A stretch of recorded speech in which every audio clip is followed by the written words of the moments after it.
Okay, the key to great singing, great high notes, great anything with your voice, is that there is no key, because it's a combination lock. But I'm going to give you one of the numbers to the combination today that is about the most important thing that you can do to build your voice, whether it's high notes, whether it's get a great vibrato or a great tone or great pitch or whatever you want to do with your voice. I'm going to give you the one thing that you absolutely must do, or nothing you do is going to work. Okay? First of all, I'm Mike Goodrich, and if you don't know who I am, I'm a vocal coach in Los Angeles for the last 32 years. I have taught movie stars, TV stars, worked with record companies, recording artists, all kinds of Broadway people in about 25 Broadway shows.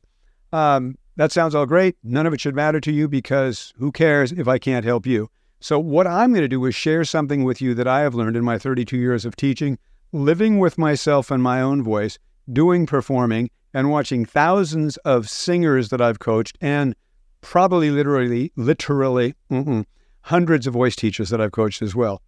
And that one thing, drum roll please, because the drum roll will be the most exciting thing about this, because this is boring, but it is vital and essential, and it is consistency.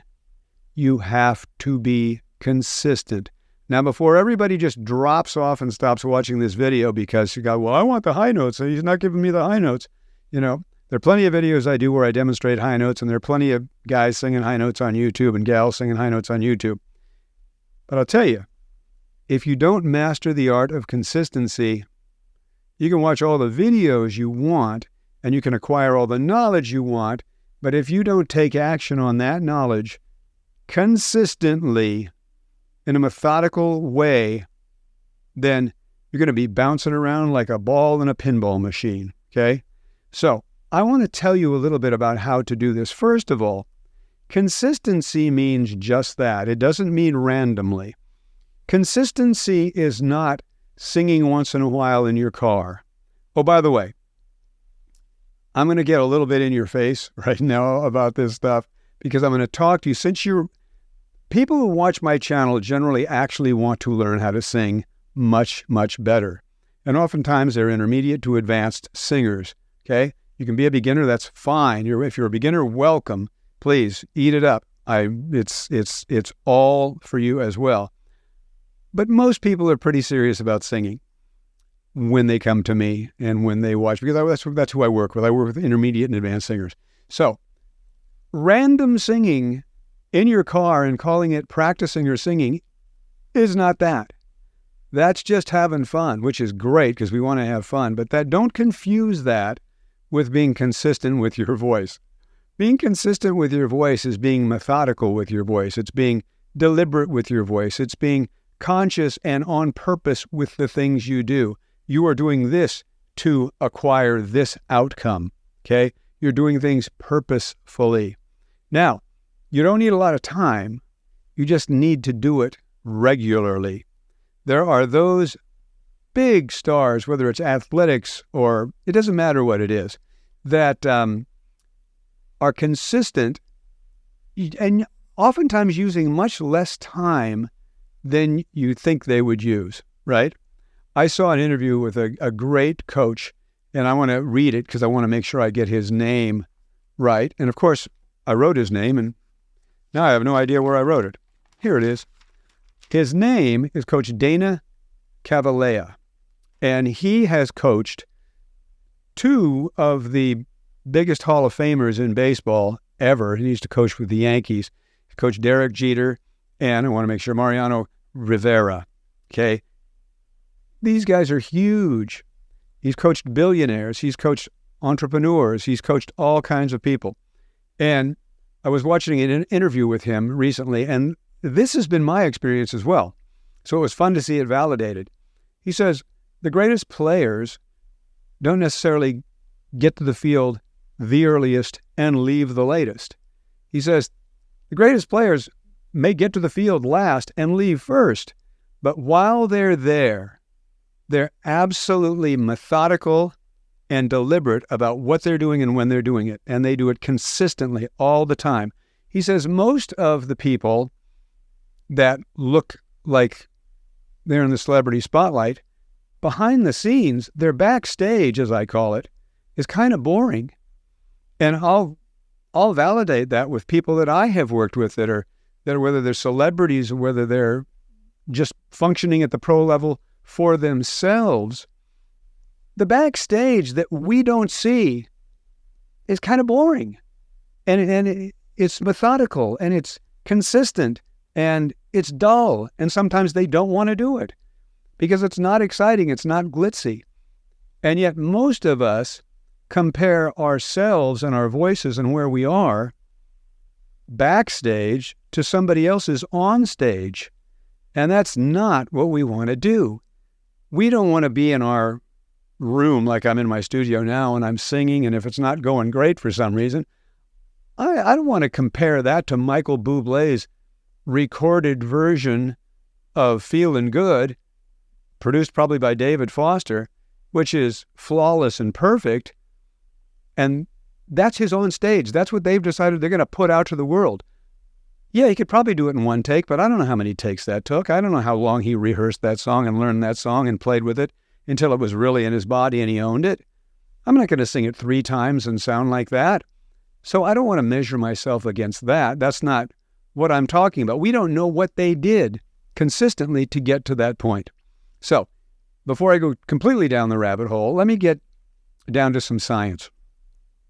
When you are doing something consistently, you are much better off doing something 10, 15 minutes a day or 3 times a week or 5 days a week or whatever you set than that same amount of time combined into one session. So let's just say you say, okay, I'm going to go Monday through Friday, I'm going to go 15 minutes a day. So however long that is, 15 an hour, do the math, because I don't do math. However much time that is, you are much better off breaking it up in 5 days a week on a consistent basis where you are building in a gentle spiral up of progress is what you're making, versus saying, well, I'm going to do an hour and 15 minutes or whatever that is on Friday, every Friday. That's consistent, but you're not going to make the same amount of progress. You want to hit it more regularly, okay? And you also want to hit it on purpose. Now, I know where many of you are thinking exactly what I would have thought were I watching a video like this years ago. I would have thought, well, yeah, sure, easy for you to say, but I don't know what the heck to do. You know, I watch this guy on YouTube, I watch that guy on YouTube, I try this, my voice works this day, my voice doesn't work that day, I can sing this high note in this song, the same high note in this song, I can't sing the darn thing. I don't know what's going on with my voice. How can I be consistent when my voice doesn't work consistently? I don't know what the heck I'm doing. Good. Valid point and good point. Then my suggestion to you is still consistency. Why? Because this is going to sound absolutely crazy. But no matter what you're doing, and follow me on this, no matter what you're doing, if you're consistent with it, if it's wrong and you're consistent with it, you're going to find out that it's wrong pretty fast. You're going to do what they say in business, fail fast, right? And then you're going to know, you're going to have answers. You're going to say, okay, I've been doing this for a week or so. My voice doesn't feel great, and this doesn't seem to be working. Wow. Now you're like Thomas Edison, right? He never thought of himself as failing 10,000 times or however many it was when he was trying to invent the light bulb. He was just like, okay, here's another way that doesn't work. You know, it's a success when you find something that doesn't work because you can move on to the next thing. But if you're not moving at all, because if you're in this place of, I don't know what to do, I don't know if it's right, and I don't know if it's wrong, you're not going to get anywhere. If we took off today, I'm in Los Angeles, today took off to fly to New York, do you know that most of the time the plane is off course? It doesn't just fly as the crow flies straight to New York. It's going this way and then correcting this way and going a little too far and then overcorrecting and then back in and back and then lower and then higher. It's going all over the place, but it ends up in New York. What if it never took off, right? So big deal if you're doing something that doesn't work and you're going down this path, and and you find out, well, that didn't work. Okay, and that puts you on another path. Now you've got information. This didn't work. I watched this YouTube video. This guy's saying the same thing. That did not work. I'm going to go over here. This guy's saying something different. That sounds pretty cool. Let me try that. Or let me reach out to this person, or whatever you decide to do. But movement is what you need, and consistent movement. And the faster you do it, the faster you're going to get where you want to get with your voice, and the faster you're going to find whatever technique works for you, whatever person works for you as a coach, and you're going to start realizing, what your vocal potential is. So you really absolutely have to be that kind of consistent. And then you've got another thing. And this analogy I thought was great. I'm going to show you this, if you can see it. There are two boxes with a line between. One box says, here's where I am. The other box says, here's where I want to be. The line in between those two boxes, whatever you put on that line is what's going to get you from where you are to where you want to be. When you look at it that simplified, all you got to do is figure out what's on that line, right? And by the way, that analogy I want to give credit to Coach Dana Cavalea for, because in that same interview, he showed me that, and I thought it was profound. It's very simplistic, but you got to make this stuff simple. That's what I try and do with voice. These are very complicated concepts in voice and voice science, right? If I can make them really, really, really easy, it's easy for you to understand, right? So that is very simple. This is where I am. This is where I want to be. That line, that gap between the two places, all I got to do is fill that in with something that makes sense. And the first order of business is do something consistently, okay? Because that's going to get you from boom, A to B.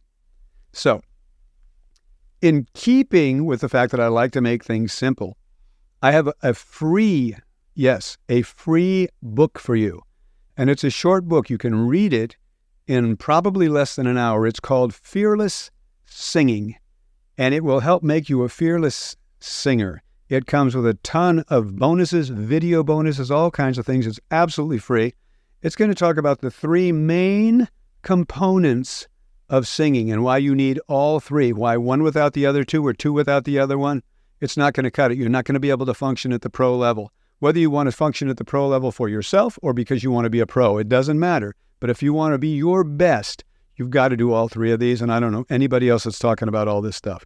So get the book. The link will be in the description of this video. It's called Fearless Singing with the bonuses, all free. So I really suggest that you get it. People have been absolutely loving it. I probably should be charging for it, but I like to give it away for free.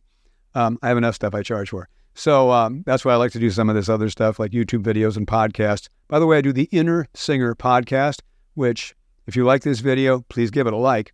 You will absolutely love. Grab the book. You're going to absolutely love it. Like the video, please. That really helps get things out there because a lot of this information, there are a lot of people, honestly, talking about high notes and talking about mix and talking about belting and talking about vibrato. I do that myself and I love doing that. And that's the fun stuff to do, right? That's the fun stuff as a singer. But that's not always the stuff that's going to get you where you want to be. You got to do some boring stuff. You got to do some mundane stuff. You got to do some stuff that you don't like. I heard a quote recently that I thought was great, and it's something to the effect of, the magic is in the things you avoid. And for me, the miracle is in the things that I don't want to do, right? So maybe you don't want to be consistent. Maybe you're afraid to get started. Maybe you're afraid to whatever. Maybe you're thinking, I'm not going to get this book even. I don't know. Just another guy with another singing. Yes, the magic is in the things you avoid. The miracle is in the things you don't want to do. So if you don't want to get this book, I suggest you get it. I know that sounds weird, but we have a human nature tendency to push things away sometimes. Things that are actually good for us. This is free. You got nothing to lose. Download the book. If you hate it, just get off my list. It's easy. You can unsubscribe. You can toss the book away. You're just gonna look at it online anyway. So the magic is in the things you avoid, right? And speaking to myself here, Okay, there you go. So anyway, I hope you enjoyed this. Like if you like it. Please subscribe. Trying to get to 100,000 subscribers as fast as I can. Why? It's a personal goal because I have a 17-year-old and I think he would think that's really cool. So don't give me a pity subscribe, but if you like this and you want more content, subscribe. Okay. And watch whatever video is up there. I made it, so it's probably good. Okay, I'll see you later. Bye-bye.